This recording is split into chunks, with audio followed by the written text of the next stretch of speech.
Actually, we can give you some information, and there's time for questions, and hopefully we can have a good conversation. Okay. Awesome.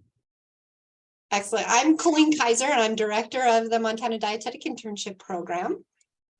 I'm Anna Diffenderfer, and I lead the Sustainable Food Systems Focus Area and one of the assistant directors. And I'm Lindsay Ganong. I'm one of the assistant directors as well, and the master's coordinator.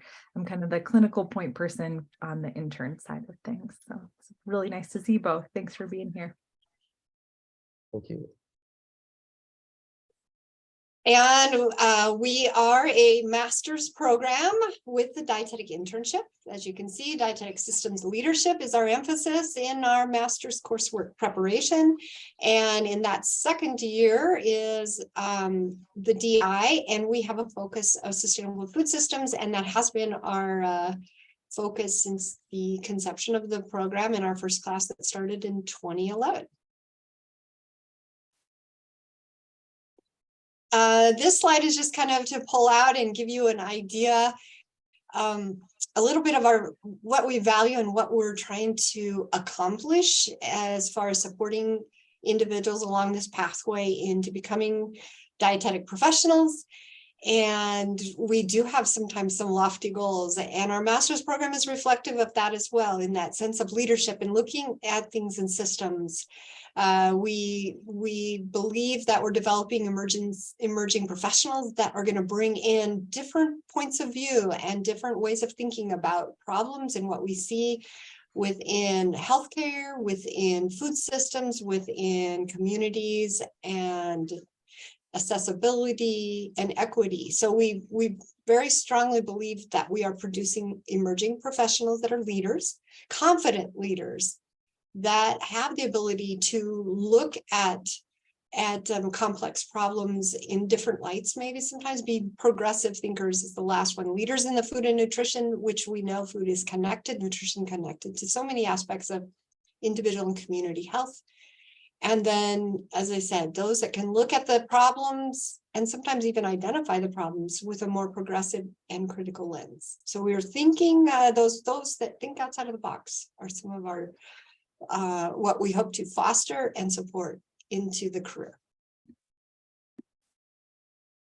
And I'd love to take you through the MS program overview. So the program is Dietetic Systems Leadership. It's a Master's of Science, and it's a 2-year program that begins May 15th already of this year and goes through May of 2025. So it's a 2-year program, and year 1 is online coursework. Summer, fall, spring, and summer is online coursework. And then in year 2 is supervised practice, where interns actually come to Montana for rotations. And that's August of that second year through May. So 2 semesters of supervised practice. We select 24 to 26 students. And the internship focus is sustainable food systems, which you'll get to hear a lot about from Anna in just a few slides here. It's 34 weeks of supervised practice, which is, like I said, a fall and a spring semester. And those occur in one of 7 geographic locations. 6 of those are in Montana, and 1 is in Sheridan, Wyoming. So what do the logistics look like? Those first 4 online semesters, folks can study from anywhere. You just need access to the internet. And so typically folks are all around the country in those first 4 semesters. It is possible to continue working. We do hear that there's a 20 to 30 hour commitment to the online coursework, and then folks are typically able to maintain 30 or less hours of working in addition to that is what we're hearing from students in the first few cohorts. Then in August, folks come to Bozeman. We spend 3 weeks together in Bozeman in professional development and foundation weeks, and then at least another 2 weeks in sustainable food systems. So interns come to Bozeman for 5 to 11 weeks, and then they move on to their final geographic location from there, which we'll look at a map of in just a few slides here. So this is what that first year of coursework looks like. It's cohort based, meaning that the 24 to 26 that we accept in this selection round, you'll all begin and take coursework together starting in that first summer session. Summer sessions are 6 weeks. So it's really like one class with a lot of content at once. And courses can be completely asynchronous where you never meet face-to-face with the prof, but you follow weekly assignment deadlines. And they can also be synchronous where at least in the spring semester, that second semester of the first year, typically there's class Monday and Tuesday evenings all together where you're meeting synchronously with the prof and your other classmates. Otherwise, coursework includes a lot of group projects, discussion boards. So there's really a variety of delivery types within that online coursework. And then just to clarify that the program of study, so the coursework that you'll complete to earn your MS is that it's coursework and supervised practice. So those two things together are what make up the degree program. So students express that they really enjoy the breadth and the depth of the coursework. So there are courses in research methods, critical thinking, health informatics, family law and public policy, sustainable food systems, looking at food policy and how it affects the food environment. There are two clinically focused. The advanced diet and disease really focuses on the sustainable development goals and community nutrition programming, and advanced medical nutrition therapy focuses on the advanced treatment of different disease states. And then there's advanced food service management as well. So you're really getting to dive in deeper to all the different areas of dietetic practice, and it really produces a dietitian ready to jump in, like Colleen said, and lead in all those different areas of practice. There are opportunities as well to study with nursing, sustainable food systems, and a few other disciplines as well. So it's not always just the dietetics cohort that you're in classwork, but some of those courses are professional. All right, so that's year one. Then year two, you will begin your supervised practice here in Bozeman. We all meet together and have what Lindsay was noting, those foundation weeks and preparation to move into supervised practice. So in August, you would come to Bozeman area and you'll be here either 5 all the way up to maybe 9 or 11 weeks, just depending on your individual track. So those weeks in the Bozeman area support that course number 560, Nutrition 560, which is based in the sustainable food systems that Anna leads, and she'll tell us about that in a little bit. But you can see here too on the map, as I said, you start at the Bozeman area, and then once you're done in the Bozeman area, you move to your geographic area where most of the remainder of your supervised practice rotations will be. So we have sites, slots in Billings and Helena, Great Falls, Butte, Missoula, Kalispell, and actually it's not on this map, but 2 slots also in Sheridan, Wyoming, which is just over the border there near Billings. During those professional development weeks and foundation weeks, again, getting you ready to be in supervised practice. So we do some different activities. Team building, yes, you're already sort of become quite used to each other since you're in a cohort model and you know each other, but we're trying to do some fun things outside that also build team. Part of that professional development, different information that you're going to need, other aspects of what the year will be, information on expectations, all of that, some of that classroom sitting there that you're seeing. We also have 2 days in a clinical simulation workshops. And in this picture here, and I think Lindsay's going to tell us a little bit more about that, but this picture here is using the new competencies and being able to take blood pressures and measures like that. And then different ways that we interface with our communities here during those professional development weeks too. Fun. We have a lot of fun during those weeks. They are full and busy though. And I'll hand it off to Anna. Yes, so part of those first 3 weeks, we integrate the sustainable food systems concepts as well. So we've got the big group still together, and we have people come to our program from along a very wide spectrum, from no experience, no knowledge, no interest, if in some cases, of sustainable food systems as it relates to the profession, all the way to having a lot of experience, a lot of knowledge, really passionate about it, and everywhere in between there. And so we use this time together to learn from everyone's experiences and really build that solid foundation so that we can move forward as sort of developing this lens that we'll take with us into our practice, into our careers. And so we explore our food system during this time. So we do a lot of touring. And we're really lucky in this area to have a very vibrant food system and a lot of great partnerships that host us very graciously year after year. And our big group, it's a big group anymore. So, 20 to 30 people coming in to a facility can be daunting, but we've got very gracious hosts, and they're very excited to show their environments to you and talk to you about what their role in the food system is.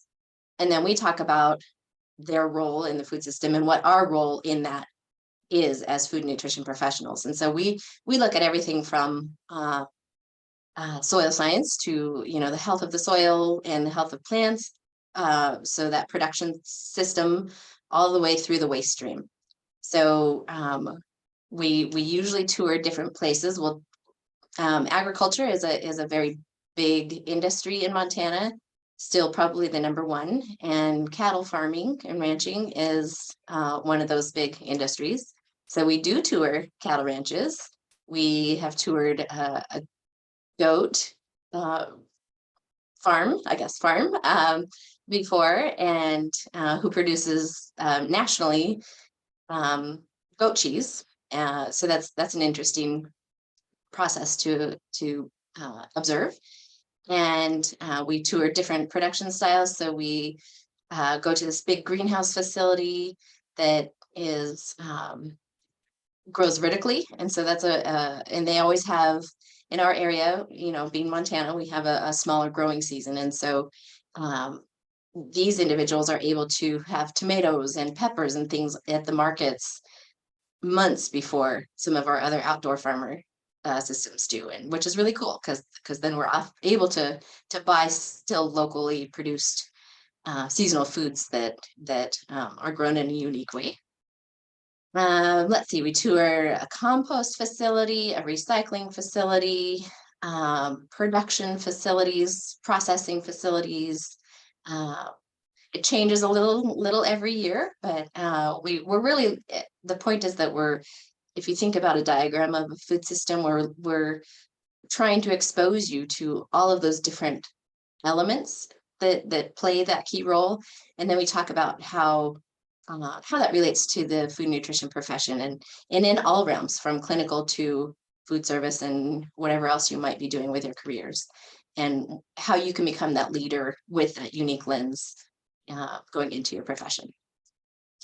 So then after that initial 3 weeks, we break the bigger group down into 3 smaller cohorts, which explains that variance in the time that you would be in the Bozeman area with us, because we stagger those 3 cohorts by 2 weeks.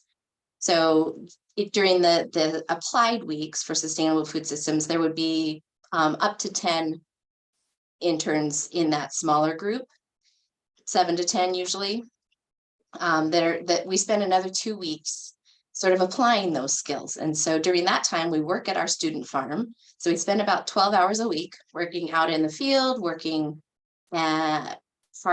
harvesting, washing, packing, preparing for their markets. And we work the markets. There's a CSA program and a campus farm stand, and every intern works one of each of those. And so that's a really good time. Get to be outdoors and have really great conversations about lots of different areas of producing food and what that means to health. We spend a whole day on food preservation. In the upper left corner there, we do a lot of fermenting, which is kind of a interesting concept to learn, and it's of super interest now. So it's a good skill to have, to be able talk to patients and clients and things about too. We also, if Lindsay, you want to flip to the next one? We have our culinary medicine program that we offer during this time. And we've been doing this, let's see, next year will be our 7th year delivering this program.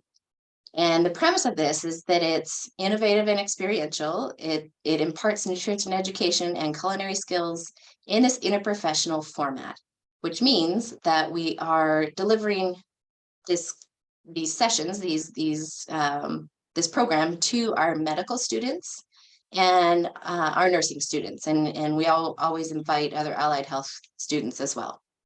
So it's our chance to really show who the food and nutrition, who the dietitian is as part of the healthcare team.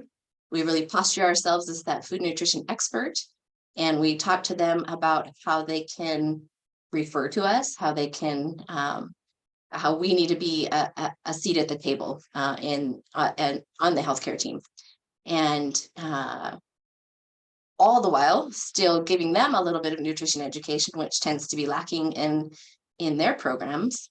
And in this fun environment where we're cooking together according to a topic, we have a couple of different topics that we deliver on, and then we cook together and we eat together. And so it's a great program.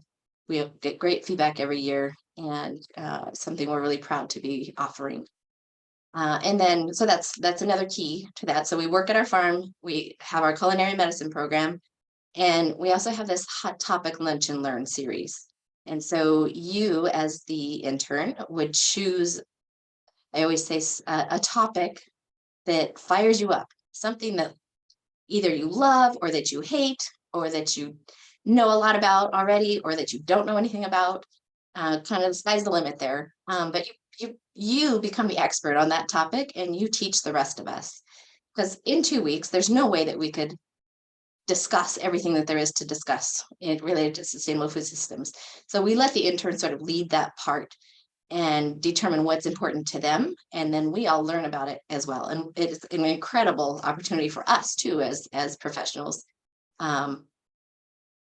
because we get a broad breadth of information, and it's a really fun time too, because we also cook lunch during that time. And so the interns who aren't presenting prepare lunch with ingredients from our farm and locally sourced ingredients, and we have a great meal together as well. Colleen, right. like that too. Yes, we like that too. Exactly. Yes. Yeah. And just one more note on the sustainable food systems concept. So we've developed this lens, we've applied it a little bit, practiced it, learned some new topics, and so then you go off into your other rotations around the state, wherever your track might be, and you might have rotations that are specific to sustainable food systems. Like we have farm to school rotations, we have community nonprofit organizations who are working in food systems. We have K-12 food service rotations where you might be working with a Harvest of the Month program. So it is filtered throughout the different rotations, but there are also rotations where that's not going to be the focus area, because there's a lot of other things that you need to be focusing on as well. As but we do want you to use that lens even in your clinical rotations, right? You can still talk to your patients about double snap bucks, or shopping at the farm, making sustainability accessible, even in those sort of inpatient and outpatient settings as well. All right, take it over. Yeah, this is just another kind of a pictorial for you to see the location. So typically each year we send anywhere from 8 to 9 students in the Billings area. And what determines these locations is that in our state, this is where we have larger comprehensive hospitals. So we utilize the whole state of Montana, which is big. It's the 4th largest in terms of land. And we just have a little bit over 1 million people. We seem to be growing. COVID has brought us new peoples for sure. But we still are rural healthcare. So you will have that aspect as part of what we deliver in the program too. So Billings is a larger location. We have 2 comprehensive hospitals there. Helena also, we have a comprehensive care facility there. The VA hospital is there, and a children's hospital. Butte is two interns go to Butte, 2 go to Helena. In Missoula, we have 5 to 6, just depends on the year. And we have 2 comprehensive care facilities there. Probably Billings is our largest. Missoula is our 2nd largest city in Montana. Great Falls, also another larger city. I use city with a, if some of you are coming from real cities, these are not cities. They're larger than small towns. Anyway, they're metropolitan sort of communities. So Great Falls, we have the Air Force Base there, and we have a large hospital system that actually all we call this area on the top part of the north part, the High Line, and it serves that. So we have 3 interns there and 2 to 3 interns in Kalispell. Again, these are where we have larger facilities. Bozeman, we definitely have a hospital, but it doesn't, it's not as large. So some have rotations there, but there'd be short rotations. And then hold on just a second before. So then you saw Wyoming is just, just here. Sheridan is where another larger hospital is. And the other thing that we offer in that aspect of being rural healthcare is every intern, we try to set it up. You have a 2-week experience in what we call a critical access hospital, which is a small 23-bed hospital. Sometimes those facilities have a long-term care associated with it, but it's a mainstay in Montana. 2/3 of our hospitals are those small community hospitals. Good gig for a dietitian. They're it. They do it. They're food service managers, clinical inpatient, outpatient, and most of the time the expert in the community. So it's kind of all hats are worn by that individual. Okay, now Lindsay can go. I think what we wanted to say was travel, right? There is travel to some degree in our program when, like I said, you start in the Bozeman area, then you go to your geographic area, but there can be times where you might have 2 weeks out to be in that smaller critical access hospital. It might be nearby where you're located. Or it could be part of your transition to moving to where you're going to be located. So there is a little bit of travel. We try to get people aware of what those distances are. You can't live in Bozeman and anticipate living in Bozeman and doing the whole year. That's, you can see by the distance on the screen. And we are a beautiful rural with lots of gorgeous highways and byways and but we do have winter driving. So again, we try to reduce travel once you're in your location where you'll be, because we are mindful of that fact too. But we also know interns travel and meet up with each other, ski, and do great things on the weekends too. So, all right, this is just kind of the breakdown of that supervised practice year. What you'll see anywhere from 13 to 15 weeks in clinical nutrition rotations, which will include that comprehensive care facility. It can be inpatient, outpatient facilities as well, dialysis units, things like that. Rural hospital, every 2 weeks. As I said, that smaller hospital. Community nutrition, 6 to 7 weeks. And these are WIC programs, community nutrition education programs, a variety of what's happening. Office of Public Instruction has programs. So it just depends on your individual track, which ones you will be going to. Food service management, everyone has 2 to 3 weeks in their bigger hospital, and then K through 12 system, everyone has at least 2 weeks. And then you have 2 weeks of self-selected that you get to put your mark on. So these weeks are comparable, but they're not, everyone is not on the exact same lineup or track. So they're comparable, but you are, as you can imagine, in different facilities. So there's some variety there, which also variety is spice of life, right? I hope you're looking at the fun pictures too. We have also with some of our rotations, we have a rich history and in communities that are Native American variety. We have, it is actually a big piece of our state's variety, and we really appreciate that. So a few rotations in these communities with fast Blackfeet, actually that is in the Blackfeet reservation up towards the top, towards the North Dakota side there. North Dakota, no, I mean, Canada side. And Blackfeet Community Hospital. So 2 locations that the Fast Blackfeet is very cool. It is really looking at food sovereignty, and it's a program that started in that community and has been supported and spearheaded by one of our past interns who is the dietitian that's part of Fast Blackfeet. I think that's very cool. Lots of times those that are assigned to Missoula, a few of them, not everyone, will spend a few weeks in the Flathead Reservation, and that's that number 5 down there on the map. And then we have at Montana State University, Buffalo Nation's Food System Initiative, and several different tribal communities are part of that, or it serves several communities, and we have a few interns that spend some of those Bozeman weeks with that program. This is just to show you that aspect. We don't forget that we live in Montana, and we do appreciate that, and we try to incorporate some of our fun environment into that year of supervised practice for your program too. Awesome. So let's dive in with some beady hands there to our application logistics. So if you focus on the right-hand side of this slide, the national selection is what's upcoming. So DICAS application, as you know, is due February 15th, and the D&D match is that separate registration and fee. So make sure you're in both of those. And you'll be notified in April, and we do ask for $1,000 deposit that next week just to secure your spot and get that commitment. So our application requires that you do have a bachelor's and that you're coming in with your DPD verification statement. There's a $55 application fee, which we're working on trying to accept credit cards for that one. So look online for whether check or credit card will be required when that time comes.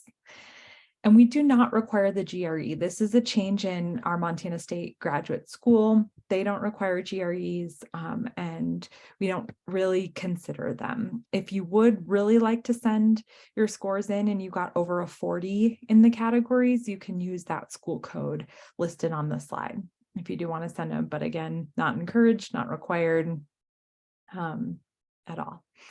And then within your DICAS application, we're asking for 3 references from dietetic professionals or your professional work experience, faculty, employers. And you don't need to apply to the MSU grad school. After the national match happens, then we work with you to apply to the grad school after the fact and work on kind of the technicalities of admission. So it's just the DICAS application that we're considering, and those references, no need to do any additional applications until the match is made. So the personal statement, Colleen, do you want to say a few words? Sure. So you can see these are these are the questions we're looking for. So I often tell people, use your resources on your campus, use your writing centers, this should be the best writing you've done. Our process for looking at applications, one, we appreciate the time that each individual is putting into that process of applications. So on our end, our process is respectful of that. We use a committee. And so at least 2 people on the committee, which are preceptors and stakeholders in our program, will review your application. Your application will be read and reviewed by all 3 of us as far as the MDI team. So you have 5 people at least, at minimum, reading. Some of our stakeholders prefer to read more. So that's great. So we have at least your application is reviewed by 5 individuals. This writing that tells us more about you, we're really looking to know who you are, to give us a good idea. Is our program and some of our uniqueness a good fit for you? And have you done have you done work to understand our program too, so that you know it's a good fit for you? And we even continue that down the line. If you're selected for an interview, that's what we're honing in on. We're trying to find best fit, best fit for you, best fit for the program, gives us great results for everyone. So we have uniqueness about our program that we identify as exceptional, I guess, in some terms, but we know it doesn't fit everyone's expectations or needs of what they're looking for in a master's dietetic internship. So the more that we can know about you, that's what we're looking for in this writing. We're not necessarily looking for a regurgitation of your resume. We're really looking to understand and have a little more feel for who you are. Okay, does that make sense? And I think pretty much talked about this. It's scored by all of us on the MDI team. We do look at your scholastic achievement. We look at work and volunteer experiences, but it is in light of all the package. It's not the only most important piece of the package. And input from what your professional references are telling us. This is all very helpful information. Personal statement, as I said, best writing you've ever done to tell us about yourself. 40% of the application score on those that are scoring with a rubric is that professional statement. So interviews for national applicants, like you see here, will be February 27th through March 8th. In terms of our admissions percentage, we interview about 80% of applicants, and the table here on the left shows how many total matches we made in that middle bolded column from 2015 through last year's round. So you can see we accepted 18 slots all the way up to 26 and 25 in other years. And the total number of applicants is on that far right column. So we received anywhere from 46 up to 86 applicants. So there's a fair number then in that first column who did not match with us. But all that really tells us is that, you know, many of those people in the first column did still match with a program, just not ours. So as you know, we're ranking applicants and applicants are ranking programs.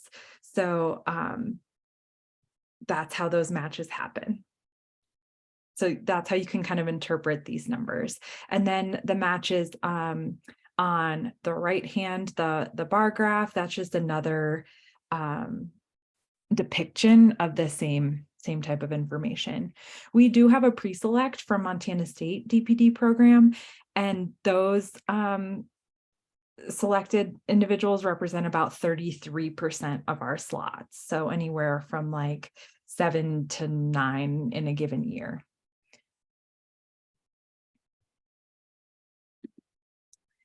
Program costs, so that we are an MSDI, meaning that there are master's coursework expenses, and those are the 39 graduate credits you'll see, and those are billed out tuition and fees every semester, starting with that first summer semester, then fall, spring, summer, fall, and spring. So the non-resident 16,000 is spread out over all those semesters. The program enrollment fee, that 11,000, is split up between the final 2 semesters. This is a fee for the dietetic internship portion, the supervised practice portion. So half of that is charged out in the final fall semester, and half of it is charged out in the final spring semester. The application fee is $55, and that's non-refundable. It doesn't apply forward. Whereas if you are matched with us and you do put in that $1,000 deposit, that does then get applied to the first semester of tuition and fees. And these are projected costs. The university recalculates tuition and fees every May. And so we are using the May 2022 numbers to project forward as to what the degree would cost for the 23-25 duration. Lindsay, can I throw in there real quick before you change, just to clarify that $55 is a separate application fee that comes to our program here at MDI. that is separate than your DICAS fee and separate than your D&D fee. Yeah. So that gets confusing, I know, because there's all these different fees, being talked about. So the application fee, and you're going to find that in probably most of the programs that you'd be applying to as well. It's a separate fee that you send directly to that program versus applying to DICAS and then the fees that you pay to D&D for each program that you want to match with. Thanks for that clarification. That's helpful. All right, Colleen. So we do have, we are fully financially aid recipient. If your eligibility, you could use up to the full amount that is allowed you. So that is during your internship year, the second year, as well as during your coursework year. So we have had over the past couple of years for those in the master's year, we've had 2 MSU fellowships available that individuals applied for and were selected for, which was equated to 6 credit tuition waivers. I have not heard this year or if that is another offering by our graduate school or not. So stay tuned to that. And in that supervised practice year, the second year, we do have some foundation awards and some endowments that we have cultivated over the years. So we have, for example, in 2022, we had 17,800 awarded in scholarships to 13 recipients. And that information to apply to those, and it happens once you come into that second year. Within the Montana State University system, as soon as we know and you're part of it, you can then also apply through a portal that matches you to any scholarship within our college or within our university that you might be eligible for and be considered for. So that also is there. Every year, we, over the last 11, 12 years, at least 1, if not 2, have been Academy awardees of scholarships as well. And so we always encourage you to try for that both years, first year and second year. Yes, in the group that's in right now, we do have 1 awardee from the national. And we are happy to open up to questions, especially since there's 2 of you. Have at it. If there's anything you're wondering about, I'm sure the other person is wondering too, so feel free to ask.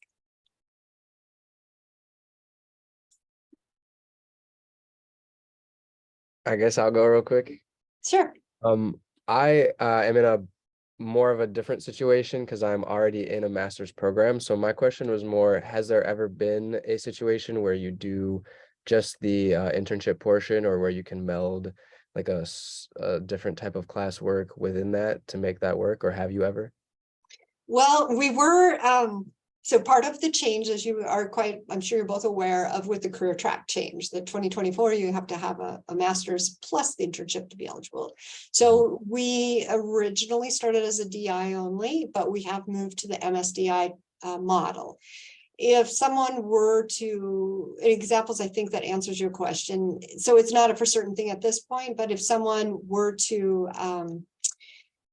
let's say, decide or drop in the master's coursework year, that would open up a slot for the DI to be filled. There is some consideration, if you wanted to apply and be considered for DI only, but it would not be this year, it would be in the next, that cohort supervised practice 24-25. Yeah. Right. So that is a possibility, but you should make that very clear in your application that that's what you want to be considered for. Gotcha. Okay, cool. Thank you. Mm-hmm. I don't actually have any questions. I feel like you guys answered any questions I might have had throughout the presentation. Okay, great. Well, we're glad you're here, and anything else comes up along the way, let us know. We do hope we see your applications in our pool. Okay. Thank you so much. Thank you. Nice to meet You're you welcome. both. Bye. Take care. Bye.